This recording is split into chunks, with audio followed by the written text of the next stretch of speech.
Well, good morning, or as I should say, aloha. I strongly believe, and have believed this for a few years, that the only reason to give a speech is to change the world. This is an old JFK idea. It's a hearty ambition, but I truly believe that, and in my life, I've learned that. In fact, about a decade ago, I was introduced to a man, the late, great Stanley Marcus Jr., and in 2002, what he taught me is he said, when things get tough, Tim, you have to make yourself, your culture, and your offering emotionally attractive. And I remember looking back at him and saying, Mr. Marcus, you're just out of touch. No offense, but times are tough. We have to make it financially attractive. He says, no, you've always been financially attractive. That's getting ready to be a commodity.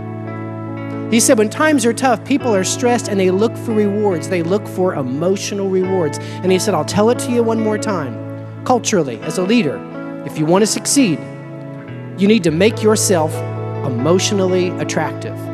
But he taught me three things are important to be successful. The first thing he taught me is that you have to build a culture, not a set of policies, not a set of arguments, not a set of price. It's about a culture, and it's a culture that cares about the customer and gives employees during times of crisis a purpose that keeps them motivated, keeps them productive, and allows you to squeeze a whole lot more out of them over the course of time. Well, the second thing he taught me is that during tough times, we've got to learn to be Walt Disney and focus on the customer experience and let our other competitors focus on service levels. The final thing he taught me is that we have to inject purpose into our work culture so our people feel like they're making a difference, not just a dollar. It's all interesting. Let me go back and talk about the first point, culture. As leaders, down to property ownership, what you do is you establish a local culture.